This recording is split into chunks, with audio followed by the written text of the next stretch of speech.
पुष्ण्यामि चौषधि सर्वा समभूत्वा रसात्मक। আমি পৃথিবীতে প্রবিষ্ট হয়ে আমার শক্তির দ্বারা সমস্ত জীবদের ধারণ করি এবং রসাত্মক চন্দ্ররূপে ধান যবাদি ঔষধি পুষ্ট করছি। এখানে ভগবান বললেন পৃথিবীতে প্রবিষ্ট হয়ে। ভগবান কিন্তু এক সময় বলেছেন যে আমি সবকিছুর মধ্যে আছি, আবার কোনো কিছুর মধ্যেই নেই। অর্থাৎ সাধারণ জীব আর মানুষের মধ্যে আর ভগবানের মধ্যে পার্থক্য কি? সাধারণ জীব আর ভগবানের মধ্যে পার্থক্য হচ্ছে, সাধারণ জীব আমরা এই পৃথিবীতে আসার পরে কারো না কারো কোনো না কোনো দ্রব্যের মোহে আমরা পড়ে যাই, আসক্ত হই। কিন্তু ভগবান যখন পৃথিবীতে প্রকটিত হন, উনি পৃথিবীতে প্রকটিত হলে যদিও মানুষের মতো লীলা করেন, কিন্তু ইনি এইসব কর্মে আসক্ত হন না। এটা হচ্ছে পার্থক্য। আমরা সংসারের বিভিন্ন মোহজালে আবদ্ধ হয়ে পড়ি, কিন্তু ভগবান যখন এই পৃথিবীতে অবতীর্ণ হন, প্রকটিত হন, তখন উনি কারো মোহজালে আবদ্ধ হন না। ওনাকে কেউ মোহিত করতে পারে না, বরং উনি সারা পৃথিবীকে মোহিত করেছেন। এমনকি মহাদেব পর্যন্ত মোহিত হয়েছেন। মোহিনী অবতারে ভগবান যখন অসুরদেরকে ছলনা করে দেবতাদেরকে অমৃত প্রদান করেছিলেন, পরবর্তীতে ওনার এত সুন্দর রূপ দর্শন করে মহাদেবের ওনার প্রতি আসক্তি জেগে গিয়েছিল, মোহিত হয়ে গিয়েছিলেন। এমনি ওনার নাম মোহিনী, যিনি সবাইকে বা সবকিছুকে মোহিত করে থাকেন। সেই মহাদেব পর্যন্ত মোহিত হয়ে গিয়েছিলেন। তাহলে ভগবান কাকে মোহিত করতে পারবেন না এই পৃথিবীতে? স্বয়ং মহাদেব, ইনিও ভগবান, ইনি মোহিত হয়ে গেলেন। আর মানুষের তো কথাই নাই। তো ভগবান ইনি যখন পৃথিবীতে প্রকটিত হন, তখন সাধারণ মানুষেরা ওনাকে বুঝতে পারে না। একমাত্র যারা ভক্ত তারা ভগবানকে জানতে পারেন। আর এখানে যে কথাটা বলা হয়েছে, পৃথিবীতে প্রবিষ্ট হয়ে, অর্থাৎ উনি এই পৃথিবীতে কিভাবে প্রবিষ্ট হন? বিভিন্ন জায়গায় বিভিন্ন ভাবে প্রবিষ্ট হন। যেমন আমরা যে মাতৃগর্ভে অবস্থান করি, ওখানে কি স্বাভাবিকভাবে বেঁচে থাকা সম্ভব? কোনোভাবেই তো বেঁচে থাকা সম্ভব নয়। কিন্তু ভগবান কৃপা করেন বলেই সেখানে আমরা বেঁচে থাকি, জীবিত থাকি। প্রত্যেকটা জায়গায় জায়গায়, এমনকি আমরা যদি অণু পরমাণুকে বিশ্লেষণ করি, সেই প্রত্যেকটা ক্ষুদ্রতম অংশের মধ্যেও ভগবান রয়েছেন। উনি নেই এমন কোনো জায়গা নেই। উনি সব জায়গায় আছেন বলেই তো ওনার ইচ্ছা ব্যতীত একটা ধূলিকণাও নড়তে পারে না। জীব আপন ইচ্ছায় কোটি বাঞ্ছা করে, কৃষ্ণের ইচ্ছা হলে তাতে ফল ধরে। কিংবা জীব আপন ইচ্ছায় কোটি বাঞ্ছা করে, কৃষ্ণের ইচ্ছা বিনা ধুলা নাহি নড়ে। এখানে তাই বলছেন আমি পৃথিবীতে প্রবিষ্ট হই, মানে কি? পৃথিবীতে না, অবতীর্ণ হওয়া আর প্রবিষ্ট হওয়া এক নয়। প্রবিষ্ট হওয়া মানে ওই যে আমাদের ভেতরে উনি আছেন, প্রত্যেকটা অণু পরমাণুর মধ্যে আছেন, এটা হচ্ছে প্রবিষ্ট হওয়া। প্রত্যেকটা জীবের মধ্যে আমাদের ভিতরে পরমাত্মা রূপে উনি আছেন। আমাদের বলতে কি শুধু মানুষ? প্রত্যেকটা প্রাণীর হৃদয়ে ভগবান পরমাত্মা রূপে বিরাজ করেন, কিন্তু যিনি ভক্ত তার হৃদয়ে উনি ভগবান রূপে বিরাজ করেন। এটাই পার্থক্য। প্রশ্ন করা যায় এখানে যে ভগবান যে বলেছেন ইনি সবার মধ্যে আছেন, তো সবার মধ্যে উনি আছেন, তা আমি অভক্ত হলেও তো আমার মধ্যে আছেন, আমি তো ভগবানের বাইরে না, তো আমার আর ভক্তের মধ্যে পার্থক্য কোথায়? আমি যদি সমাজের সবচেয়ে নিকৃষ্টতম ব্যক্তিও হই, আমার মধ্যে ভগবান আছেন। সমাজে যিনি সবচেয়ে উৎকৃষ্ট তার মধ্যেও ভগবান আছেন।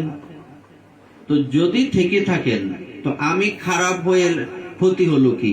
আর যে ভক্ত সে ভক্তি করে ভজন করে তার লাভ কি? বলছে এখানে পার্থক্য আছে। পার্থক্য হচ্ছে পরমাত্মা রূপে উনি সকলের মধ্যে বিরাজমান থাকেন, কিন্তু স্বয়ং ভগবান সবার হৃদয়ে থাকেন না। মাত্র পরম ভক্তির পরম বৈষ্ণবের হৃদয়েই ভগবান অবস্থান করেন, বিশ্রাম করে থাকেন।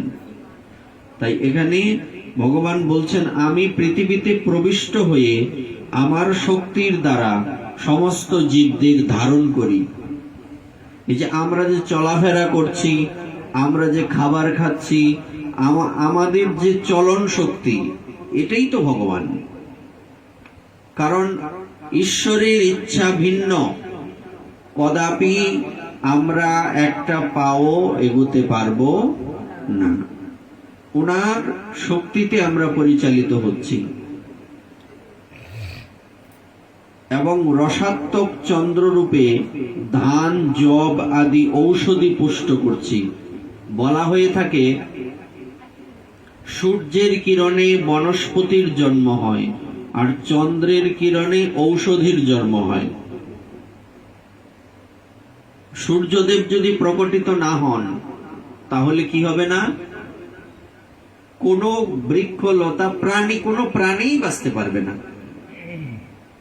কয়েকদিন যদি সূর্যদেব প্রকটিত না হন, শুধু রাত্রি থাকে, আমাদের জীবিত থাকা সম্ভব? আমরা বেশি দিন টিকতে পারবো না। আর এই জন্য বলা হয়ে থাকে সূর্যদেবের কিরণে কি হয় পৃথিবীতে? ওই বিভিন্ন বৃক্ষলতা বনস্পতি এসবের জন্ম হয়। সূর্য না থাকলে তো এই বৃক্ষগুলিও জীবিত থাকবে না, শক্তির প্রধান উৎস। আর চন্দ্রের কিরণে কি হয়? ঔষধির জন্ম হয়। যদি চন্দ্রদেব প্রকটিত না হন তাহলে পৃথিবীতে যে আমরা বিভিন্ন ঔষধি বৃক্ষ আছে, ঔষধি তো বিভিন্ন লতা পাতা অমুক তমুক, এইগুলি জন্ম হবে না, এগুলি চন্দ্রের কিরণে হয়। এই জন্য বলা হয়ে থাকে চন্দ্রের কিরণ হচ্ছে স্নিগ্ধ, আর সূর্যের কিরণ হচ্ছে প্রখর। দুটোই মূলত চন্দ্রদেবের শক্তি তো আলাদা নয়, সূর্যদেবের থেকেই পায়। চন্দ্রের যে কিরণ এটা সূর্যদেবের থেকেই আসে, আলাদা কোনো ব্যক্তি নন। কিন্তু এক একটা রূপের এক একটা মহিমা। যেমন ঔষধে চিন্তয়েৎ বিষ্ণু, ঔষধ সেবা করার সময় কার নাম চিন্তা করতে হয়? বিষ্ণু। ঔষধে কি চিন্তা করতে হবে? ঔষধ খাওয়ার সময় শ্রী বিষ্ণুবে নমঃ, বিষ্ণু নাম উচ্চারণ করে ঔষধ সেবা করতে হবে। হ্যাঁ, চিন্তা করার কথা বলছে। ঔষধ খাওয়ার সময় বিষ্ণু নাম চিন্তন করতে হবে, স্মরণ করতে হবে। ঔষধে চিন্তয়েৎ বিষ্ণু, ঔষধ খাওয়ার সময় বিষ্ণু নাম কল্পনা করো, চিন্তা করো। ভোজনে চ, ভোজনের সময় জনার্দন। তো বিষ্ণু আর জনার্দনে পার্থক্য কি? নামে আলাদা, ব্যক্তি কিন্তু এক, কিন্তু নামের বৈশিষ্ট্যে আলাদা। কৃষ্ণ এবং এই কি বলে কৃষ্ণ এবং নন্দনন্দন, পার্থক্য আছে দুই নামের মধ্যে? গোবিন্দ, গোপাল, ব্যক্তি কিন্তু কিন্তু এক একটা নামের এক একটা মহিমা। যেমন বলা হয়ে থাকে, জলের মধ্যে যখন তুমি বিপদে পড়বে, জলে কার কথা চিন্তা করতে হবে? বরাহ। জলে কখনো যদি জলে কোনো সমস্যা হয়, তখন জলে বরাহ দেবের নাম স্মরণ করতে হবে। বরাহ অবতার, বরাহ অবতার। আর তারপর কি বলছে? গমনে বামনন চৈব, বামন ভগবান গমন করার সময়। তাহলে আমরা যখন কোথাও গমন করব, শ্রী বামনায় নম বলে বের হব। এবং কি বলছে? ঔষধ সেবা করার সময় বিষ্ণু, ভোজন করার সময় জনার্দনায় নম, বিপদে মধুসূদনায় নম। এই মধুসূদন আর কৃষ্ণের মধ্যে পার্থক্য আছে, কিন্তু নামে আলাদা। নামে মানুষের নাম কোথার থেকে হয়? নাম হয় কিসের থেকে? গুণের থেকে। গুণ অনুযায়ী নাম। তো ব্যক্তি একজন, কিন্তু আলাদা আলাদা কেন? গুণের কারণে। তো এই রকমই চন্দ্র সূর্য আলাদা কেউ নন, শুধু গুণে আলাদা। অহম বৈশ্যানর ভূত্বা প্রাণিনাম দেহমাশ্রিত প্রাণাপান সমায়ুক্ত পচাম্যন্নম চতুর্বিধম। আমি জঠরাগ্নি রূপে প্রাণীগণের দেহ আশ্রয় করে প্রাণ ও অপান বায়ুর সংযোগে 4 প্রকার খাদ্য পরিপাক করি। আমাদের উদরে ভগবান কি রূপে আছেন? জঠরাগ্নি রূপে। একটা মেশিন যখন চলে, ওই মেশিনটা গরম হয় কিনা? কেন? এর মধ্যেও অগ্নি আছে। তেমনি আমরা যে নানা রকমের 4 প্রকার খাবার, কি কি 4 প্রকার খাবার? চর্ব, চুষ্য, লেজ্জ, পেয়। চর্ব মানে যা চিবিয়ে খাওয়া হয়, চুষ্য মানে, তারপর লেজ্জ মানে চেটে যা সেবা করা হয়, তারপরে পেয় মানে পান। এই 4 প্রকার খাবার। এর বাইরে কোনো আছে? এই 4টি সবকিছু। তো ভগবান বলছেন এই 4 প্রকার। এই কথাটা কিন্তু দেখুন তো, এমন একটা কোন অষ্টকে আছে কিনা 4 প্রকার খাবারের কথা? চতুর্বিধ, প্রথম চতুর্বিধ। এই চতুর্বিধ শব্দ বলার আগেই তো আমাদের মনে করা উচিত যে এই শব্দটা কোথায় আছে। চতুর্বিধ শ্রী ভগবত প্রসাদ সদান্য তৃপ্তান। এখানে চতুর্বিধ 4 প্রকার প্রসাদের কথা বলা হয়েছে। তো এখানে যেমন একটা মেশিন যে চলে, ওখানেও কিন্তু অগ্নি রয়েছে। তো আমাদের পেটের মধ্যে আমরা যে নানা রকম আহার করি, এটা যে হজম হয়, এটাও পেটের মধ্যে একটা অগ্নি আছে, একে বলে জঠরাগ্নি। এটাই ভগবান বলছেন যে আমি জঠরাগ্নি রূপে প্রত্যেকটা প্রাণীর উদরে অবস্থান করে সেখানে প্রাণ এবং অপান বায়ুর সংযোগে 4 প্রকার খাদ্যকে কি করি? হজম করি, পরিপাক করি। মানে ওখানে তো একটা প্রক্রিয়া চলছে, ওখানেও একটা ক্রমানুসারে প্রক্রিয়া চলছে। যেমন আমরা যখন এই দেহের গঠন দেখি, তখন এই যে এক একটা হার্ট, যেখানে হার্ট থাকে, তারপর এই লিভার এক জায়গায়, কিডনি। তো এক একটা কি বলে, এক একটা জিনিসের এক এক রকম কাজ, সেই অনুযায়ী তো নাম হয়েছে, তাই না? তো এই জায়গায় কিন্তু একটা প্রক্রিয়া চলছে, এই প্রক্রিয়া না একটা। তো এইরকম যত রকমের প্রক্রিয়া আমরা দেখি, এই যে আপনি প্রতিদিন ঘুম থেকে ওঠার থেকে শুরু করে একদম আবার শয়নে যাওয়া পর্যন্ত, এবং শয়নের পরেও জাগ্রত, স্বপ্ন, সুষুপ্তি, তিনটা শব্দ। আমরা এই তিনটার মধ্যে থাকি, হয় জাগ্রত থাকি, নিদ্রায় হয় স্বপ্ন দেখি, আর নয় সুষুপ্তি, যে সময়টা আমরা স্বপ্ন দেখি না ওই সময় গভীর ঘুমে আচ্ছন্ন হই, এটাকে বলে সুষুপ্তি। আর স্বপ্ন মানে যে সময়টা আমরা স্বপ্ন দেখি। এই তিনটা প্রক্রিয়ার বাইরে কিন্তু আমরা চলতে পারি না। ওই ঘুম থেকে ওঠা থেকে শুরু করে একদম এই 24 ঘন্টা অনবরত, এটা কিন্তু বন্ধ হয় না। এই যে প্রক্রিয়াটা, এই প্রক্রিয়াটাও ভগবান পরিচালনা করছেন। যত প্রকার প্রক্রিয়া, এখন বলতে পারেন এইগুলি তো আমি করি, আমার তো পরিশ্রম হয়, আমি ভগবান করে, আমি না করি। অনেক সময় মানুষ বলে ভগবানে করে দিব, আমি না করলে। অনেক সময় বলে, কিন্তু মূর্খ তো এরা। কারণ আমার শরীরটা পরিচালনা কে করছেন? যদি আমি সব করতে পারতাম তাহলে আমি আমার মতো করে আমার শরীরটাকে পরিচালনা করে কোনো রোগ সুখ হইতো না। আমার রোগ আসে কেন? বা আমার এই দেহটা কি আমার তত্ত্বাবধানে চলে? এরকম চলে নাকি? আমার দেহটা কিন্তু আমার তত্ত্বাবধানে চলে না। কোনো না কোনো ভাবে কেউ না কেউ এটাকে পরিচালনা করছেন।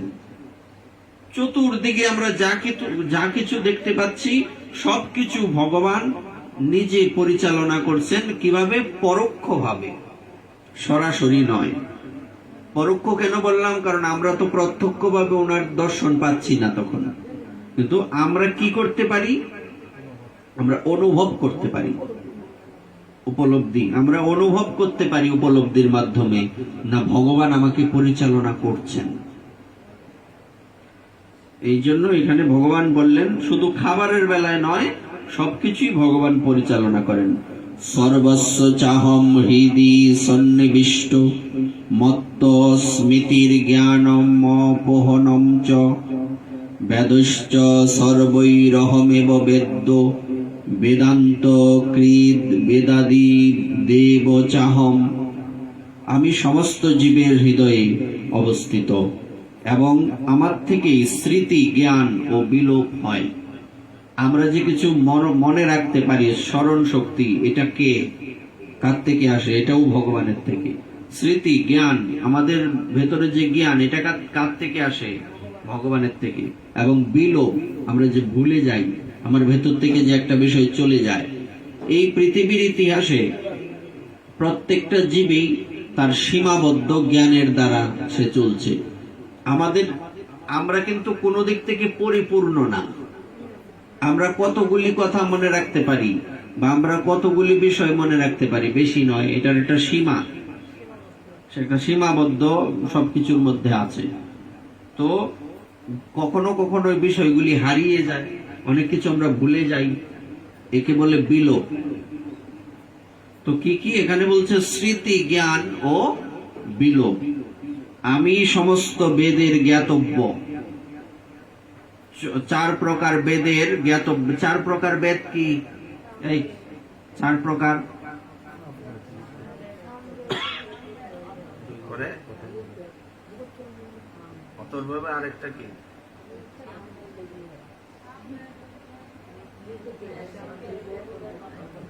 হ্যাঁ, ঋগ্বেদ, সামবেদ, যজুর্বেদ, অথর্ববেদ। আচ্ছা, আগুন। আমার পেটের মধ্যে, আমাদের সবার পেটের মধ্যে একটা আগুন আছে। এটা পরিপাক মানে না হলে, এই যে আপনি একটা জিনিস রান্না করেন না, রান্না করতে গেলে তখন এই আগুনের দ্বারাই তো রান্না হয়। আগুন না দিলে রান্না হবে? তো ওইটা কি, এটা কি একটা জিনিস? আপনি সবজি বানাইছেন কতটুকু, এতটুকু হয়েছে, কতটুকু, এতটুকু। এটা কমাইছে কে? আগুন।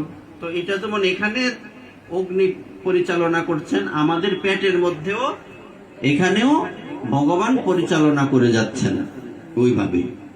এটা জঠরাগ্নির মাধ্যমে। তাহলে 4 প্রকার বেদের জ্ঞাতব্য কি? জ্ঞাতব্য বলতে 4 প্রকার বেদের জ্ঞাতব্য। চার প্রকার বেদ সম্পূর্ণরূপে ভগবান, একমাত্র ভগবানই জানেন, এবং বেদের একমাত্র লক্ষ্যকে ভগবান। এত এই যে চার প্রকার বেদ, এই বেদের আবার আলাদা আলাদা পাঠ, এই পাঠগুলির প্রত্যেকটার মূলে কে? কৃষ্ণ।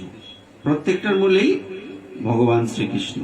তো এটাই বলছেন ভগবান, আমি সব জানি এবং সব পুরো বেদের, এবং বলছে আমি বেদান্ত কর্তা এবং বেদবিদ, বেদ সম্বন্ধে আমি জানি, জ্ঞাতব্য বেদান্ত কর্তা এবং বেদবিদ, মানে আমি এই বেদ পরিপূর্ণভাবে জানি, আর কেউ জানে না। গীতার মাহাত্ম্যে আছে না যে এই মাহাত্ম্য একমাত্র স্বয়ং সম্পূর্ণ কে জানেন?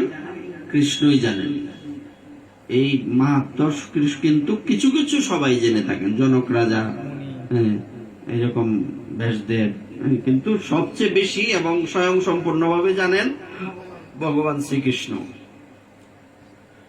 দাবিমো পুরুষ লোকে স্কর চাক্ষর এবচ স্কর সর্বাণি ভূতানি কুটস্থ অক্ষর উচ্চতে। কর ও অক্ষর দুই প্রকার জীব রয়েছে। এই জড়জগতের সমস্ত জীবকে খর এবং চিৎ জগতের সমস্ত জীবকে অক্ষর বলে।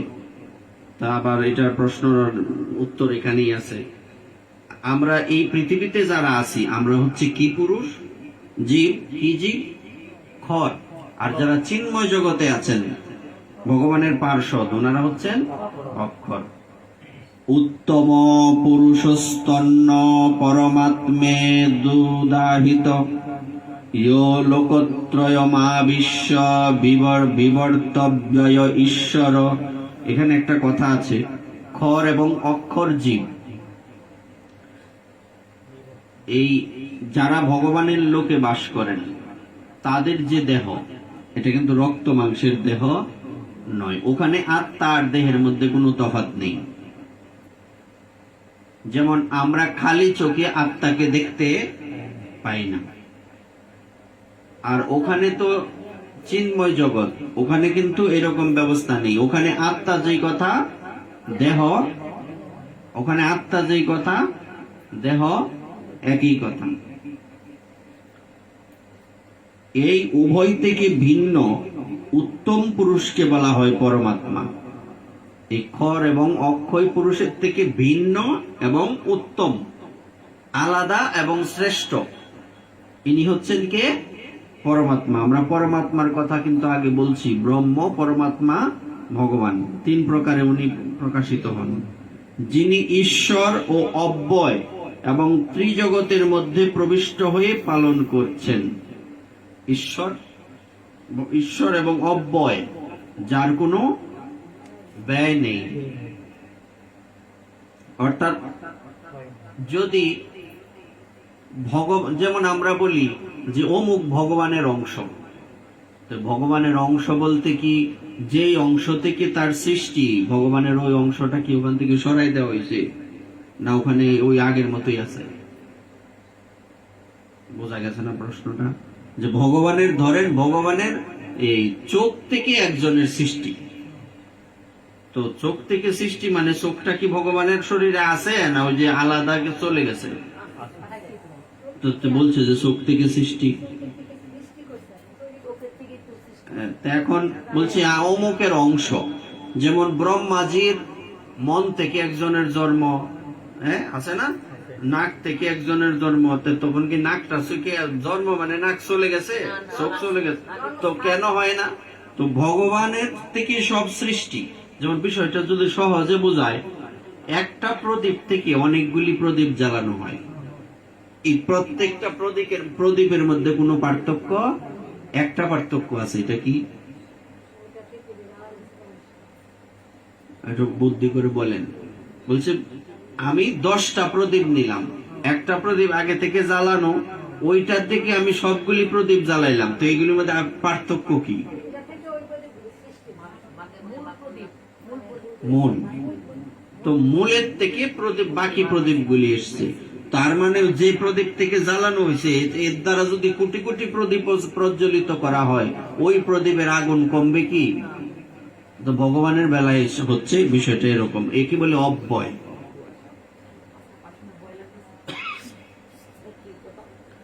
তারপর কি বলা আছে?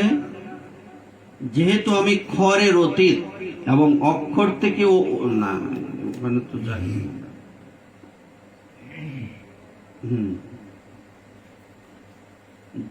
যস্মাৎ ক্ষরমতীত হহমক্ষরাদপি চোত্তম অতয়স্মি লোকে বেদে চ প্রতীত পুরুষোত্তম।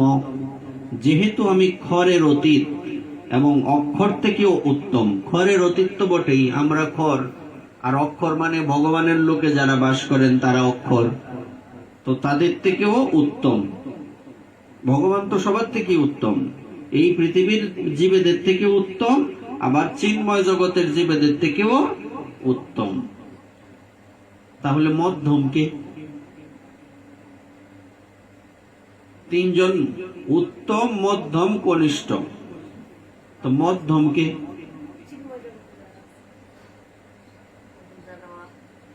না, এখানে বুঝলাম যে এই আমরা কনিষ্ঠ, এই চিন্ময় জগতে যারা থাকেন তারা মধ্যম, আর ভগবান হচ্ছেন উত্তম। ঠিক আছে, কিন্তু এই পৃথিবীতে সব আমরা কিভাবে হিসাবটা ধরবো উত্তম, মধ্যম, কনিষ্ঠকে? এটা একটা দৃষ্টান্ত আছে। কিরকম? এক সময় যুধিষ্ঠির মহারাজের রাজসভার মধ্যে 3টা মালা তৈরি করা হয়েছে। তো 3টা মালার মধ্যে যুধিষ্ঠির মহারাজকে দেবর্ষি নারদ প্রশ্ন করলেন যে এই 3টা মালা কার কার? তখন যুধিষ্ঠির মহারাজ বললেন, একটা হচ্ছে উত্তমের মালা, একটা মধ্যমের মালা, আর একটা হচ্ছে কনিষ্ঠের মালা। উত্তম কে? বলছে উত্তম হচ্ছেন ভগবান শ্রীকৃষ্ণ, এটা হচ্ছে উত্তমের মালা। আর মধ্যম হচ্ছে আপনি দেবর্ষি নারদ, হ্যাঁ, এটা হচ্ছে মধ্যমের মালা।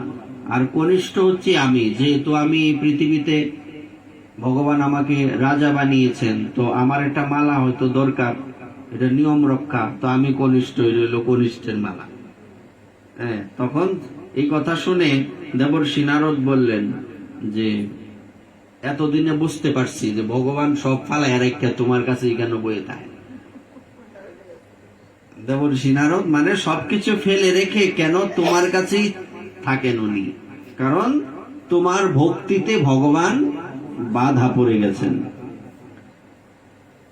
সেই হেতু যেহেতু আমি ক্ষরের অতীত এবং অক্ষর, অতীত মানে খরের উপরে কিভাবে, অতীত মানে কি? পিছনে পালাইছে বলতে গেলে এই আমরা কি বুঝি? অতীত মানে আমার দাদু হচ্ছেন আমাদের অতীত, তাই না? তারপর সিরিয়ালে বাবা অতীত, তারপর এক সময় আমরা অতীত হব। তার মানে অতীত বলতে বড়, তাই তো? আচ্ছা, যেহেতু আমি খরের অতীত, খর মানে আমরা, আমাদের অতীত, এবং অতীতের আরো অনেকগুলি অর্থ হয়। এক হচ্ছে যে এই খর, সে যতই আমাকে জানার চেষ্টা করুক পরিপূর্ণভাবে জানতে পারে না। ভগবানকে কি পরিপূর্ণ জানা যায়? একটু জানলেই তো হয়, কোন রকম জানলেই তো যথেষ্ট। আর পরিপূর্ণ কেউ জানতে পারবে না ভগবানকে। খরের অতীত অক্ষর থেকে উত্তম, এটা তো বোঝা গেল। অক্ষর মানে চিন্ময় জগতে যারা থাকেন ভগবানের পার্শ্বদ। সেই হেতু জগতে ও বেদে আমি পুরুষোত্তম নামে বিখ্যাত। কেন ভগবান পুরুষোত্তম আমরা বুঝলাম। কেন পুরুষোত্তম? আমাদের অতীত আর অক্ষর যারা,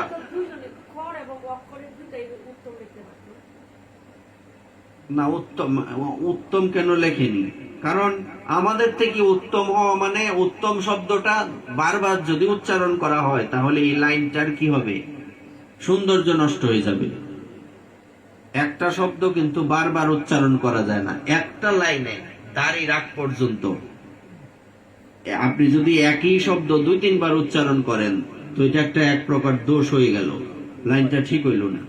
এবং যেখানে যেই শব্দটা মানায়, খরের থেকে, তাহলে এই উত্তমটা যদি দুইবারই, আমি খরের উত্তম অক্ষরের শব্দটা মিলে না। তো এই জন্য না, যখন আরেকটা বিষয় হচ্ছে, যখন এখানে এই ক্রমানুসারে তিনজন ব্যক্তি, ছোট, মেজু, বড়, তো এখন যিনি বিশিষ্ট ব্যক্তি ইনাকে বোঝাতে গেলে যদি ছোটর থেকে উত্তম, মেজর থেকে উত্তম, এটা বিষয়টা কেমন হয়ে গেল? যখন মেজর থেকে উত্তম হবে তার মানে অবশ্যই ছোটর থেকে উত্তম, অতি উত্তম, তো অতীত, এই জন্য শব্দটা আলাদা আলাদা এখানে বলা আছে। ইয়ো মামেব মসংমুর জানাতি পুরুষোত্তমম স সর্ববিদ ভজতি মাম সর্বভাবেন ভারত। হে ভারত, ভারত মানে অর্জুনের কিন্তু প্রায় সম্ভবত 10টা নাম গীতার মধ্যে আছে। এই ভারত মানে কি? অর্জুনের নাম আমরা আগেই বলছি, নাম কিসের দ্বারা মানে সূচিত হয়? গুণের দ্বারা। ভারত কেন বলা হলো? কি গুণ? যেমন কুন্তেও, কুন্তির পুত্র বলে কুন্তেও। এখানে ভারত বলতে ভরত বংশীয়। মূলত আগে আমরা লাইনটা পড়ি, তাহলে বুঝতে সুবিধা হবে। হে ভারত, যিনি নিঃসন্দেহে আমাকে পুরুষোত্তম বলে জানেন, তিনি সর্বজ্ঞ এবং তিনি সর্বতভাবে আমাকে ভজনা করেন। বিষয়টা আমাদের বুঝতে হবে। এখানে অর্জুন কেন বলা হলো না? কুন্তেও কেন বলা হলো না? এক একটা লাইনের মধ্যে আগেই বলছি, যে লাইনের সাথে যে বিষয়টা যে শব্দটা মিলে, নাকি না মিলাইলে তো হবে না। এখন যদি তুমি এই কি বলে পায়েসের সাথে এই তরি তরকারি একসাথে মিশাও, তো কেমন হইব? এগুলি তো ফেটেই যাইব, সমস্যা কি? মিশাইলাম, তাইলে এটা কিন্তু মিলল না, এটা কেমন হইল? মানুষ পাগল ডাকবো। তো এক একটা স্থানে এক একটা শব্দের বিশেষত্ব। যেমন একই ব্যক্তি, উনি কি জজ আবার বৈষ্ণব হতে পারে না? কিন্তু উনি যখন আদালতে যাবেন, ওখানে কি ওনাকে কেউ বৈষ্ণব বলে সম্বোধন করবে? ওখানে স্যার, মাননীয়, অমুক তমুক এইসব উচ্চারণ করবে। আর বাড়িতে আসলে তাকে কি কেউ স্যার বলবে? তার ছেলে মেয়ে তাকে কি বাবা বলবে? হ্যাঁ, নানান যে যা ডাকে তা ডাকবে। তাহলে এটা কেন? কারণ যেখানে যেই নামের, যেখানে যে নামের বিশেষত্ব, তাই না? বিষয়টা এরকম না? তো এখানে ভারত বলছেন, ভারত শব্দের অর্থ কি? হে ভরত বংশীয়। তো ভরত বংশীয় বলতে আমাদের এই ভারতের নামটা বা ভারতবর্ষের নামটা কোথা থেকে আসছে? ভরত মহারাজের নাম অনুসারে ভারত। এই ভরত মহারাজ, উনি হচ্ছেন ভগবান ঋষভদেবের পুত্র। এটা আলাদা সাবজেক্ট। তো উনি, এই উনার নাম অনুসারে পৃথিবীকে বলা হয় ভারতবর্ষ। আবার কোথাও লেখা আছে ভগবান রামচন্দ্রের যে কনিষ্ঠ ভ্রাতা ভরত, তার নাম অনুসারে এই পৃথিবীর নাম হচ্ছে ভারতবর্ষ। এখন ভরত বংশীয় কেন? এখানে ভগবান ইঙ্গিত করছেন যে তোমার যে পূর্বজ যারা ছিলেন,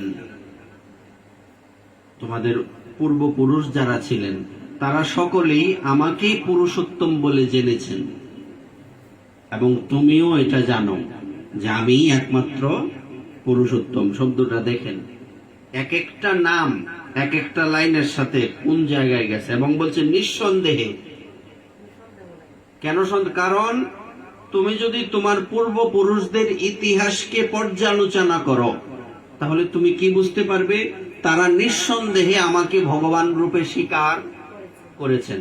তো তোমাকেও কি করা উচিত? আমাকে ভগবান রূপে নিঃসন্দেহে স্বীকার করা উচিত। তুমি এটা তোমার হৃদয়ে একদম স্থায়ীভাবে সেট করে নাও, হৃদয়ের মধ্যে একদম ব্রহ্মার রেখার মতো সেট করে নাও যে আমি পুরুষোত্তম, আমি একমাত্র পুরুষোত্তম। পৃথিবীতে পুরুষোত্তম বলতে আর কিছু আর কেউ নেই, হয় নাই। তো এই জন্য যিনি নিঃসন্দেহে আমাকে পুরুষোত্তম বলে জানেন, তিনি সর্বজ্ঞ। সর্বজ্ঞ বলতে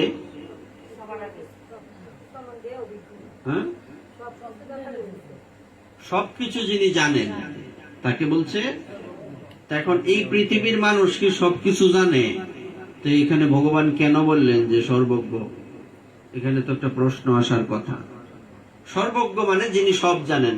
ভগবানের একটা নাম সর্বজ্ঞ, ইনি সর্বজ্ঞ হতে পারেন। আর আমরা, আমাদের জ্ঞান সীমিত, আমাদের সব সীমিত, বুদ্ধি সীমিত, চোখের দৃষ্টির ক্ষমতা সীমিত, সবকিছুই তো সীমিত। তো এখানে কেন বলা হয়েছে যিনি আমাকে পুরুষোত্তম বলে জানেন তিনি সর্বজ্ঞ? অধিক হইলেও সর্বজ্ঞ কিভাবে হয়?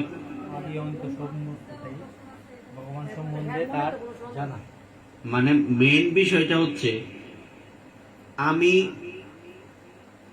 সারা বৎসর যে পড়াশোনাটা করলাম, এই পড়াশোনার সার বস্তুটা যদি আমি জানি, তে আমার কি পুরোটা জানা হয়ে গেল না?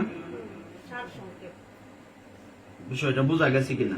আমি সারা বছর যা পড়লাম, এটার সার অংশটা যদি আমি জানি, তাহলে আমার সব জানা হয়ে গেল।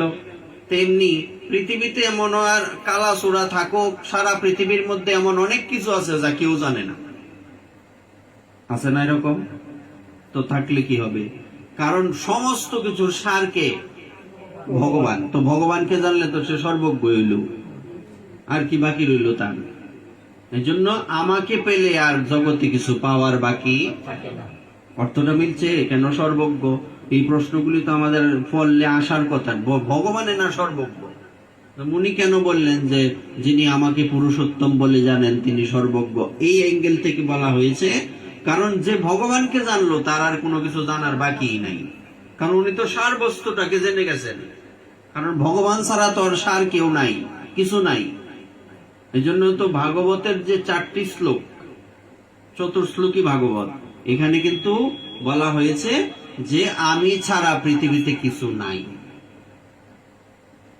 মদ্দা কথা হচ্ছে ভগবান ছাড়া এই পৃথিবীতে কিছু নেই। ইনি একমাত্র সত্য, ইনি সচ্চিদানন্দ স্বরূপ, তিনি সর্বজ্ঞ এবং তিনি সর্বতভাবে আমার ভজনা করেন। সর্বতভাবে কি জিনিস? সর্বতভাবে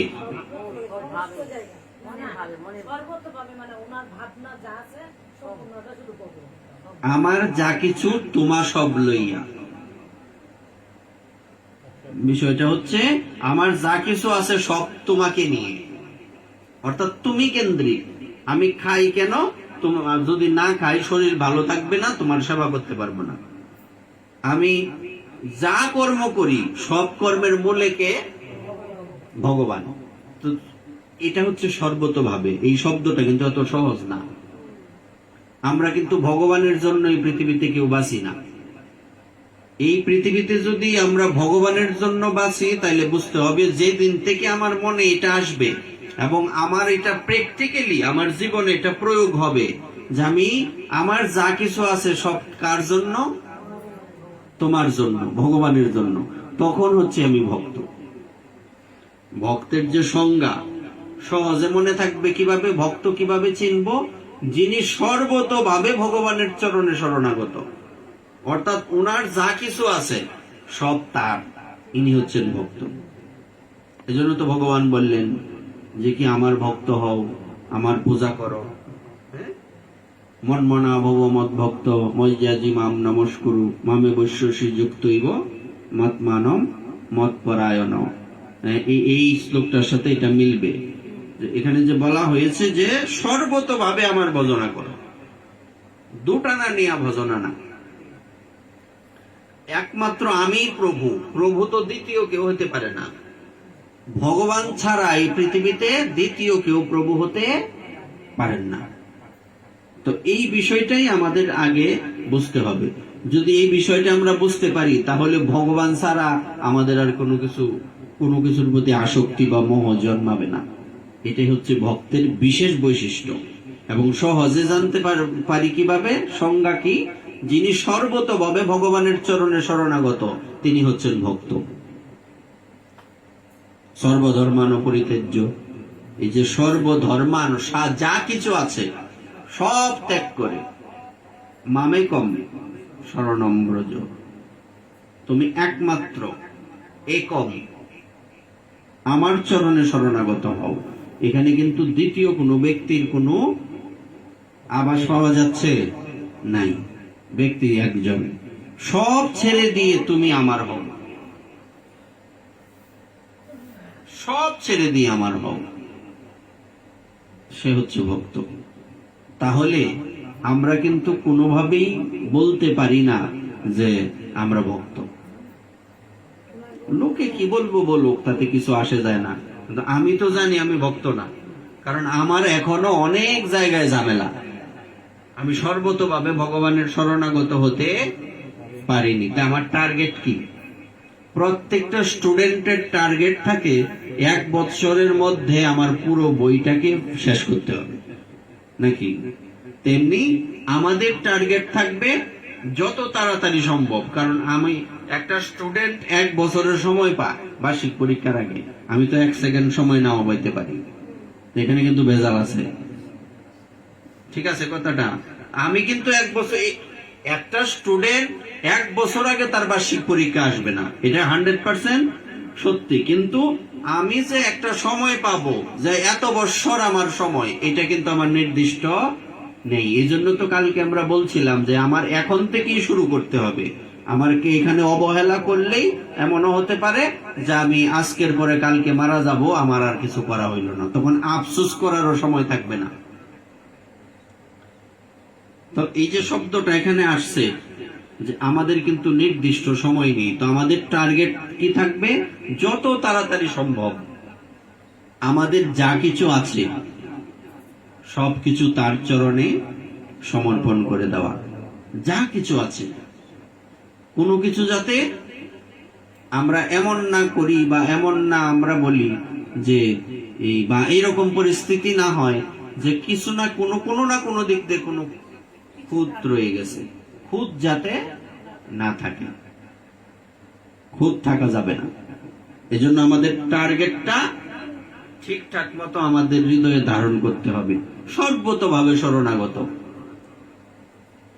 তো আমার যা কিছু সব তোমা লইয়া, এটা আগে আমাদের আনতে হবে মাথায়। তাহলে তিনি সর্বতভাবে আমার ভজনা করেন কে? যিনি আমাকে পুরুষোত্তম বলে জানেন। আর কারা কারা জেনেছেন? আমাদের পূর্বজগণ, আমাদের স্বর্গস্বামীগণ, কিংবা আরো আগে মুনি ঋষিগণ, দেবর্ষি নারদাদি মুনিগণ, তপস্বীগণ, রাজর্ষিগণ, মহর্ষি, ওনারা সবাই ভগবান শ্রীকৃষ্ণকে পুরুষোত্তম বলে স্বীকার করেছেন। তো আমরাও স্বীকার করতে বাধ্য, এবং এখানে কোনো সন্দেহ রাখা উচিত নয় যে ভগবান শ্রীকৃষ্ণই পুরুষোত্তম। ইতি উজ্জতমম শাস্ত্রমিদমুক্তম ময়া নঘ এতদ্বুদ্ধা বুদ্ধিমান স্বাৎ কৃত কৃত্যশ্চ ভারত। হে নিষ্পাপ অর্জুন, শব্দটা আবার আমাদের বুঝতে হবে। শুধু অর্জুন কিন্তু বলেননি, কি বলছে? কেন নিষ্পাপ? শব্দটা কিন্তু খুবই গুরুত্বপূর্ণ। হে নিষ্পাপ অর্জুন। নিষ্পাপ মানে কি? যার মধ্যে কোনো পাপ নেই। যার মধ্যে কোনো পাপ নেই তিনি হচ্ছেন নিষ্পাপ। এখানে নিষ্পাপ শব্দটা কেন আসছে?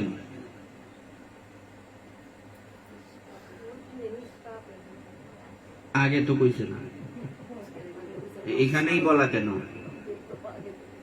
নিষ্পাপ তো অর্জুন আজীবনই নিষ্পাপ, তার তো কোনো পাপ নাই। আমাকে এটা খুঁজে বের করতে হবে যে এখানে নিষ্পাপ শব্দ কেন যোজনা করা হলো। কোনো কিছু জানার এটাই বিশেষত্ব, এখানেই এই জায়গাতেই জানার বিশেষত্ব। না হলে আমার এই সারাদিন এই সারা বছর পড়তে থাকবো, এই কোনোদিন প্রশ্নই আসলো না নিষ্পাপ কেন, অর্জুন মানে কি, ভারত কোথা থেকে আসছে, এই নাম, এইগুলি যদি আমরা অনুভব করতে না পারি তো এই পড়ার কোনো মানেই হয় না। এজন্য এই জিনিসটা মাথায় রাখতে হবে যারা আমরা গ্রন্থ পড়ি, যে প্রত্যেকটা শব্দকে আমাদের বিশ্লেষণ করতে হবে। এবং যদি আমি ঠান্ডা মাথায় এটা ভাবতে থাকি, এক সময় ভগবানই আমাদের হৃদয়ে থেকে ওইটার উত্তর দিয়ে দেবেন। আর যেটার উত্তর আমরা অন্তরাত্মা থেকে পাবো না, এটা আমি সাধুদেরকে জিজ্ঞাসা করব। কিন্তু আমাদের তো এই পরিস্থিতি আসে না। এই যে পড়তাছি পইরা গেছি না, কোনোদিন প্রশ্ন, আজকের থেকে এটা আমাদের সূত্র যে আমি যে জিনিসটা পড়লাম এখানে এই শব্দটাই কেন হলো, এখানে অন্য একটা শব্দ হইতে পারতো, এই নামটাই কেন হলো, অন্য একটা নাম হইতে পারতো। এইগুলির প্রশ্নের উত্তর খুঁজতে হবে। নিষ্পাপ অর্জুন কেন? যে ব্যক্তি ভগবানের চরণে সর্বতভাবে শরণাগত হয় তার কি হয়? অহম তাম সর্ব পাপেভ্য। মিলেনি? তুমি যদি গীতার শুধু গীতা পড়ো তাই গীতার শ্লোক কিচ্ছুই বুঝতে না। আর যদি একটা অধ্যায়ের সাথে একটা শ্লোকের সাথে আর একটা শ্লোকের কানেকশন আছে, ওই এটা কত অধ্যায়, 15 অধ্যায়ের 20 নম্বর শ্লোক, আর যে শ্লোকটা এর মধ্যে মাঝখানে ঢুকে গেল এটা কত অধ্যায়, 18 অধ্যায়ের 66 নম্বর শ্লোক, এটার সাথে তো এটা কানেক্টেড, কানেকশন আছে এর মধ্যে। তো এখানে নিষ্পাপ মানে যে ব্যক্তি সর্বতভাবে আমার চরণে শরণাগত হয় সেই নিষ্পাপ। যেমন যার কোনো পাপ নাই, কারণ এই যে অর্জুন তো নিষ্পাপ। কারণ এখন কেন বলছে? কারণ যে এই শ্লোকটা বলার সাথে সাথে, আর কালকে বলছিলাম যে ভক্তি হইতে শনি মঙ্গলবার লাগে না, মনে আছে কথাটা? যখন এই শ্লোকটা অর্জুনকে ভগবান শ্রীকৃষ্ণ বললেন তখন তার মনের মধ্যে যে সংশয় ছিল কিঞ্চিত, এটা কিন্তু দূর হয়ে গেছে। সংশয় চলে গেল মানে সে নিষ্পাপ হয়ে গেল। এই জন্য এখানে নিষ্পাপ শব্দের যোজনা করা হয়ে গেছে। যেমন যদি আমরা সহজে বোঝাই, সূত্র কি? যখন জগাই মাধাই মহাপ্রভুর চরণে শরণাগত হলেন, মহাপ্রভু একটা সূত্র দিলেন। কি সূত্র দিলেন? যে আজ থেকে যদি না করো পাপ তাইলে সব মাপ। এটা একটা সূত্র। আর যেই মুহূর্তে জগাই মাধাই মহাপ্রভুর চরণে শরণাগত হলেন সেই মুহূর্ত থেকে ওনারা নিষ্পাপ হয়ে গেলেন। মিলেনি? সবগুলি ডটগুলি একসাথে করেন, মিলে কিনা? যেমন আমরা সুবুদ্ধি রায়ের কথা জানি, জবনের জল খায়া জাতি গেছিল, মনে আছে? তারপরে সব ব্রাহ্মণের কাছে গেলেন, ব্রাহ্মণগণ বলছেন 1 মণ ঘি গরম কইরা তুমি আগ করবা, তোমার মুখের মধ্যে ডাইলা দেওয়া হইব। সে বলছে আগে বাচ্চা থাকলে বাপের নাম, আমি মতো মোর বামে না, এটা বলে প্রায়শ্চিত্ত। মহাপ্রভুর কাছে গেলেন, মহাপ্রভু কি বললেন? সর্ব মহাপ্রায়শ্চিত্ত। দেখো তো ডটগুলি আসে কিনা, এগুলি যদি মনে না থাকে তা কেমনে মিলাইবা? কইতে কই যাওয়ার লাগতেছে? সর্ব মহাপ্রায়শ্চিত্ত যে প্রভুর নাম, এটা কই আছে? হরিবাসর কীর্তনে। আজকে কি হরিবাসর? হরিবাসরের কোন তত্ত্ব আছে? তো এই জন্যই তো আমাদের জ্ঞানটাকে ব্যাপ্ত করতে হবে সব জায়গায়। যখন কোনো ব্যক্তি যারা মাছ ধরে জাল ফেলে না, ওরা জালগুলি টাইন না একসাথে করে, আবার একসাথে করে, তো আগে তো ছড়াই দেয়, তেমনি পাটটা ওই রকম। তোমাকে একটার সাথে আর একটার যে কানেকশন, এটা তোমাকে খুঁজে বের করতে হবে, নাইলে পাটের সৌন্দর্য হবে না। দেখে কতক্ষণ পইরা গেলাম, গাইডের নাম পাট না, মুখস্থ বিদ্যায় জীবনেও পাঠ হবে না। তোমার অনুভূতির কথা বলতে হবে, দেখা দেখা তোমার কিছুই পাঠ হবে না। এটা তুমি দেখা তুমি আরেকজনের কথা কইতেছো, তোমার কি অনুভূতি? তোমার তো অনুভূতি প্রকাশ হচ্ছে না এখানে। দেখে দেখে হুবহু নকল করা, এইসব তো পাঠ না। আবার এই বিষয়গুলি সবার মাথায় ঢুকবেও না। একমাত্র শ্রী গুরুদেব যদি কাউকে কৃপা করেন তার মাথার মধ্যে সব ঢুকবে। বলছে সর্ব মহাপ্রায়শ্চিত্ত যে প্রভুর নাম। এটা এইবার ডটগুলি মিলান দেখি, যে মহাপ্রভুর কাছে যখন উনি গিয়ে বললেন আমার প্রায়শ্চিত্ত কি, বলছে তুমি হরিনাম করো, হরিনামের চরণে শরণাগত হও। দেখো তো মিলে কিনা, সর্বতভাবে শব্দটা ওখানেও গিয়ে ঢুকছে কিনা। তো এই প্রত্যেকটা জায়গায় আমাকে খুঁজে বের করতে হবে যে এই শব্দটা কোন জায়গায় আছে। এখন তুমি এই যে হাজার হাজার ভগবানের লীলার থেকে একটা লীলার মাঝখান থেকে আনতে হবে, এটা কিন্তু সামান্য বিষয় না। এটা কেবলমাত্র ভগবানের দ্বারা সম্ভব, মানুষের দ্বারা সম্ভব না। এই জ্ঞান কোনো মানুষের হইতেই পারে না। এজন্যই তো বলা হয় যে ব্যাসাসনে যখন কেউ বসে তখন এই কথা বলার শক্তি তার থাকে না, এটা ভগবান বলান। কারণ লক্ষ লক্ষ শ্লোক, ওখান থেকে তুমি একটা লাইনের মাঝখান থেকে একটা নিয়ে আসবা, এটা কিভাবে সম্ভব? এতটুকু ব্রেন কার হইতে পারে? কোনোভাবেই কোনো মানুষের হইতে পারে না। এবং শুধু স্মরণ শক্তি থাকলেই পারবে না কেউ। যার স্মরণ শক্তি আছে, খুব ভালো স্মরণ শক্তি, তাকে একটু বসাও তো পাঠে ব্যাসাসনে, বলতে পারি কিনা? এই মুখ দিয়ে কোনো শব্দই বেরোবে না, নিজে মানে জগা খিচুড়ি করে ফেলবে। এই জন্য বলবার অর্থ হচ্ছে যিনি ভগবানের চরণে সর্বতভাবে শরণাগত হয়েছেন তিনি নিষ্পাপ। সবগুলি ডট মিলায় এটার সূত্র মানে সারাংশ এই কথাটা আসছে। হে নিষ্পাপ অর্জুন, যেই মুহূর্তে ভগবান বললেন আমি পুরুষোত্তম, এই বিষয়টা যে জানে সে কি, সেই সর্বতভাবে আমাকে ভজনা করে। এটা অর্জুনের কানের মধ্যে ঢুকা মাত্রই এটা হৃদয়ে চলে গেছে। কথাটা যাওয়ার সাথে সাথে অর্জুনের মনের সমস্ত সংশয় দূর হয়ে গেছে। সংশয় দূর হওয়া মানে সে নিষ্পাপ। তাই হে নিষ্পাপ অর্জুন, হে ভারত, আবার মনে করিয়ে দেওয়া হলো তুমি কেন নিষ্পাপ? তুমি পরম্পরার কারণে নিষ্পাপ।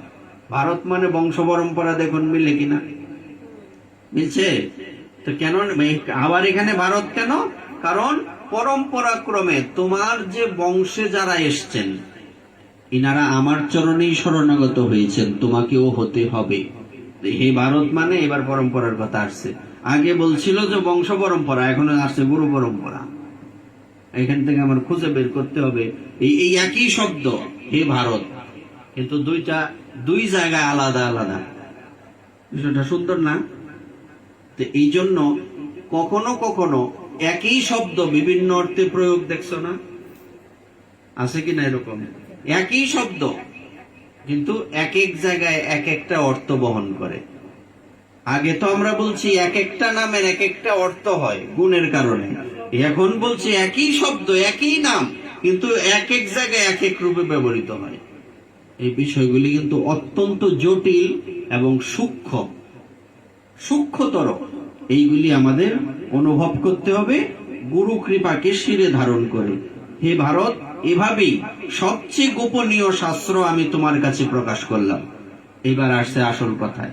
যে কথাগুলি এতক্ষণ আমরা বললাম, এই 3 দিন যাবত যে আমরা গীতার কথাগুলি, আচ্ছা কালকে যে প্রসঙ্গ নিয়ে আমাদের আলোচনা হচ্ছে, পৃথিবীর মধ্যে এর থেকে শ্রেষ্ঠ কোনো কথা হইতে পারে? বলেন, যে আমরা অতি তাড়াতাড়ি সহজে কিভাবে ভগবানের ভক্ত হইতে পারবো। আমরা এটা নিয়ে তো গতকালকে আলোচনা করছিলাম। তো এখানে এই শব্দটা বলছে এইভাবেই সবচেয়ে গোপনীয়। কারণ এই কথাগুলি তো আসলেই সবচেয়ে গোপনীয়। এর থেকে গোপন তো পৃথিবীতে কিছু থাকতে পারে না, না আছে? এজন্য বলছে এভাবেই সবচেয়ে গোপনীয় শাস্ত্র আমি তোমার কাছে প্রকাশ করলাম। যিনি এই তত্ত্ব অবগত হয়েছেন তিনি প্রকৃত বুদ্ধিমান ও কৃতার্থ হন। যিনি এই তত্ত্বগুলি জানেন তাকে কি বলা হয়েছে? উনি হচ্ছেন কি বুদ্ধিমান? শুধু বুদ্ধিমান? শুধু বুদ্ধিমান? কি বুদ্ধিমান? প্রকৃত বুদ্ধিমান কি আবার? আমার বুদ্ধিমান, আমার প্রকৃত বুদ্ধিমান। হ্যাঁ, এই যে সর্বজ্ঞ শব্দ আসছে আগে, কেন সর্বজ্ঞ? তো প্রকৃত বুদ্ধিমান কে? ওই যে আমরা একটা কীর্তন করি যে চারি বেদ সরদর্শন যে বা করে অধ্যয়ন, সে যদি গৌরাঙ্গ নাহি ভজে। মনে আছে কথাটা? ডটগুলি মিলে কিনা? মিছা তার অধ্যয়ন। তুমি বুদ্ধিমান হয়ে লাভ কি? তোমার বুদ্ধি লাগাইতেছ কুবুদ্ধি। বুদ্ধি শব্দ কিন্তু একটাই, বুদ্ধি। একটা সুবুদ্ধি আর একটা কুবুদ্ধি। কারা সুবুদ্ধি? কারা? যারা গোবিন্দের ভজনা করে তারা হচ্ছে সুবুদ্ধি, আর যারা গোবিন্দের ভজনা করে না তার মাথার যত ভালো ব্রেনই থাকুক সে হলো কুবুদ্ধি। এটা হলো সূত্র। আমরা এটা চৈতন্য ভাগবতে আছে না, স্পষ্টই আছে। সুবুদ্ধি কারা? যারা ভগবানের ভজনা করে। কি ভজনা করে? দুটা নাম অন্যায় না, সর্বতভাবে তারা হচ্ছে সুবুদ্ধি। আর প্রকৃত বুদ্ধিমান বলতে বুদ্ধি তো অনেকেরই আছে। কেমনে কারে বিপদে ফেলাইবো, নিজের ফহেড কেমনে ভর্তি করবো, এরকম বুদ্ধিমান আছে না নাই? এরা তো এরাও বুদ্ধিমান, কিন্তু এরা প্রকৃত বুদ্ধিমান না। প্রকৃত বুদ্ধিমান কে? প্রকৃত জ্ঞানী কে? দিগ্বিজয় পণ্ডিত যখন আসলেন মহাপ্রভুর কাছে, মহাপ্রভুকে পরাস্ত করবেন, মনে আছে তো গঙ্গা তীরে, তখন উনি কি করলেন? মহাপ্রভু শেষের দিকে যখন উনি মহাপ্রভুকে চিনতে পারলেন, পরের দিন ঘুরে আসলেন রাত্রে, সরস্বতী দেবী স্বপ্নে বলছে, কার সাথে গেছস তুই এই তর্ক করতে? উনি ভগবান। যখন উনি সরস্বতী দেবীকে জিজ্ঞাসা করলেন, মা আমি তো আপনার বরপুত্র, আপনি আমার জিহ্বা থেকে কিভাবে চলে গেলেন? আমাকে এত জায়গায় সে একটা বালক আমারে ভুল ধরছে, আমার তো ভুল হওয়ার কথা না। সে হচ্ছে সরস্বতী দেবীর মন্ত্রে সিদ্ধি লাভ করছে, তারও ভুল হয়েছে। তখন সরস্বতী দেবী স্পষ্ট করে বললেন, যখন স্বামী এবং পুত্র দুইজনের মধ্যে কথা কাটাকাটি হয়, স্ত্রীর কার পক্ষ নেওয়া উচিত? হ্যাঁ, আমি তোমার এখানে কি করে থাকতে পারি? তুমি হচ্ছে আমার পুত্র আর মহাপ্রভু হচ্ছে আমার স্বামী, আমি কার পক্ষ নেব? আমি তো তোমার জিহ্বায় থাকতে পারি না। শেষ রাত্রে মুষ্টা মুষ্টা খাইয়া ধরতে ধরতে আইসা মহাপ্রভুর চরণে পড়ছে। হ্যাঁ, মহাপ্রভু তখন কি বললেন?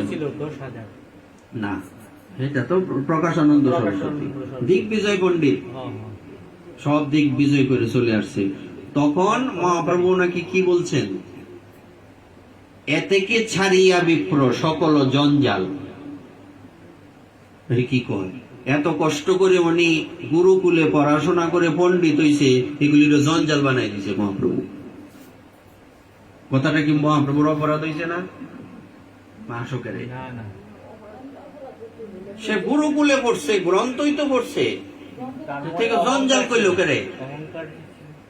এতে কি ছাড়িয়া বিপ্র সকল জঞ্জাল, শ্রীকৃষ্ণ চরণ গিয়া ভজ সকাল। মানুষ কয় না, সকাল সকাল কামটা করে লাগছে। এই সকাল বলতে কিন্তু ফর্সা সকাল না, এই সকাল মানে তাড়াতাড়ি। শিশুকালে কৃষ্ণ ভজে কৃষ্ণ বাবার আসে, মধ্য বয়সে কৃষ্ণ ভজে আসে কি না আসে, আর বৃদ্ধকালে কৃষ্ণ ভজে জমের তর আসে, যন্ত্রণায় হাই সর্বনাশ, নরকে যদি যাওয়ার লাগে। এইভাবে কৃষ্ণ ভজন হয় না। এই কৃষ্ণকে পাওয়ার জন্য না, বিপদে হইলা ঠেলার নাম বাবা। আমরা ঠেলার নাম বাবা চাই না, আমরা যথার্থভাবে ভগবানের ভজন করতে। তখন কি বললেন? যে এতেকে ছাড়িয়া বিপ্র সকল জঞ্জাল, তুমি সমস্ত জঞ্জালকে ছেড়ে দিয়ে শ্রীকৃষ্ণ চরণ গিয়া ভজ সকাল। এখনো সময় আছে, সকাল সকাল গিয়া শ্রীকৃষ্ণের চরণ ভজনা করো। প্রকৃত বলছে তো বিদ্বান, সে তো চতুর্দিক, কেশব কাশ্মীরি পণ্ডিত, ওখান থেকে চতুর্দিক জয় করছে, নবদ্বীপটা বাকি। তো সেখানে এসে উনি কি করলেন? মহাপ্রভু যখন এই কথা বললেন যে তুমি জ্ঞানী বটে, কিন্তু তোমার এই জ্ঞানটা সুবুদ্ধি না, কুবুদ্ধির জ্ঞান। অর্থাৎ তুমি ইচ্ছে করলে তোমার জ্ঞানকে সঠিক পথে কাজে লাগাতে পারবে, তুমি ইচ্ছে করলে তোমার জ্ঞানকে ব্যাটিক পথেও কাজে লাগাতে পারবে। আমাদের কাছে যে গ্রন্থাবলী আছে, আমরা ইচ্ছে করলে যদি কারোকে তাবিজ কবজ দিয়া ক্ষতি করার চেষ্টা করি, আমাদের সাথে কেউ পারবো? বলেন, আপনাদের কি মনে হয় সম্ভব? কোনোদিনই সম্ভব না, এবং এইগুলির থেকে বাইরে হওয়া সম্ভব না। এই রোগের ওষুধ নাই, কিন্তু আমরা কি এগুলি করি? এটা কি পথ, কোন পথ হইল? এটা ব্যাঠিক পথ, ওইটা ব্যাঠিক পথ। তো সঠিক পথ কোনটা? এটার যথার্থ কাজ, এই বিষয়টাকে যথার্থভাবে কাজে লাগানো, তাই তো? এমনও ভজন আছে যে আপনি মহাদেবের শরীরে পা রেখে আপনি ভজন করবেন, ওই রাত্রে মহাদেব আপনাকে দর্শন দেবেন। এই ভজনের আমাদের দরকার আছে? দর্শন দিলে লাভ কি? ভগবানের শরীরে ফাও দিয়া তো রাধারানী না, কান্দ একটা গিয়া চরণে ফুল দিয়াম, ফুল পারতাম বেশি, এরকম তো না। সুতরাং বলবার অর্থ হচ্ছে আপনার জ্ঞানকে আপনি কোন দিকে প্রয়োগ করবেন এটার উপর নির্ভর করবে আপনি বুদ্ধিমান না প্রকৃত বুদ্ধিমান, আপনি জ্ঞানী না প্রকৃত জ্ঞানী। জ্ঞান তো সুরেরও আছে, রাবণেরও তো জ্ঞান আছে। কংসের কি পাণ্ডিত্য ছিল না? হিরণ্যকশিপুর পাণ্ডিত্য ছিল না? পাণ্ডিত্য কেন, তার ভজনও ছিল, নাইলে তার ভজনে ব্রহ্মা আসে কিভাবে? তার ভজন ছিল কিনা? কিন্তু তার ভজনেরও ফলটাকে সে যথাযথ কাজে লাগাতে, এরা হচ্ছে কুবুদ্ধি, এরা সুবুদ্ধি না, এরা দুর্বুদ্ধি। হ্যাঁ, এই জন্য এখানে বলছে তিনি প্রকৃত বুদ্ধিমান। এবার বুঝছো প্রকৃত বুদ্ধিমান কেন বলছে? বলছে তুমি সব কিছু জানো কিন্তু মহাপ্রভুকে জানো না, তোমার কিছুই জানা হলো না।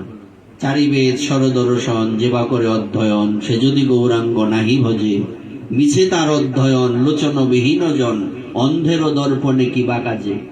তারপর একটা বেদ বিদ্যা দ্বৈত কিছুই নাহি জানত। ওই আগে বলছিলাম যে কারোর জ্ঞান এই সর্বোচ্চ স্তরে যেতে পারে না। এই পৃথিবীতে কেউ অসাধারণ না, সবাই সাধারণ। অসাধারণ কেবল ভগবান, তাই তো? কিন্তু তুমি কিভাবে সর্বশ্রেষ্ঠ হয়ে গেলে? বেদ বিদ্যা দ্বৈত কিছুই নাহি জানত, সে যদি গৌরাঙ্গ করে সার, সার বস্তুটাকে গৌরাঙ্গ। নয়নানন্দেতে ভনে সেই সে সকলেই জানে, সর্বসিদ্ধি করতলে তার। এজন্য প্রকৃত বুদ্ধিমানকে, যিনি সর্বতভাবে ভগবানের চরণে সর্বধর্মান পরিত্যাজ্য। কিভাবে পরিত্যাজ্য? সর্বতভাবে। মনমনা ভব মদ ভক্ত, যদি আমার ভক্ত হও, আমার পূজা যদি করো, শেষে কি? আমি তোমাকে যে রক্ষা করব, আমি এটা তোমার কাছে আমি প্রতিজ্ঞা করলাম।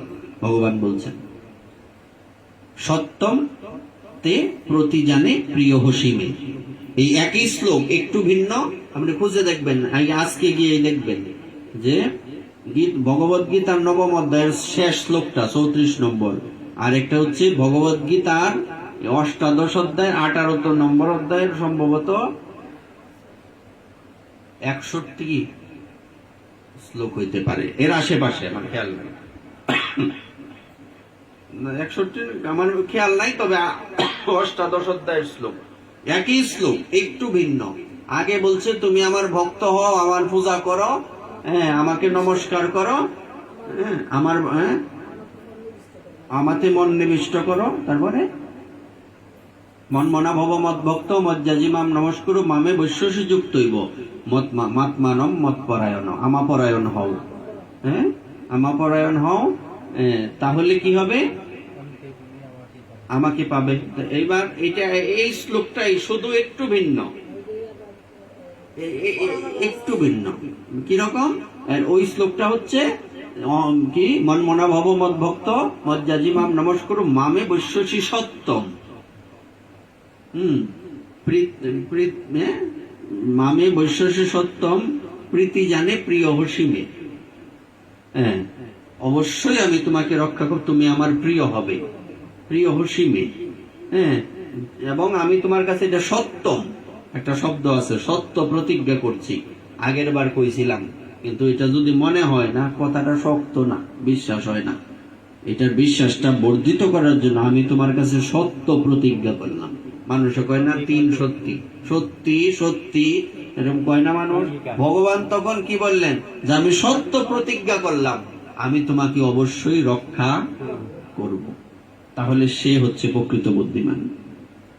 বেদ বিদ্যা কিছুই জানে না, কিন্তু সে গৌরাঙ্গকে সার করেছে। নয়নানন্দেতে ভনে সেই সে সকলেই জানে, সর্বসিদ্ধি এই জন্য তাকে বলছে সর্বজ্ঞ। কেন সর্বজ্ঞ?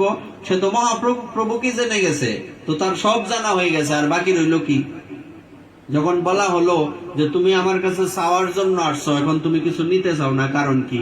বলছে যাকে পেলে সব পাওয়া হয় তাকেই তো আমি পাইছি, তা আমার কি আর অভাব আছে? তা আমার অন্য কিছুর দরকারটা কি?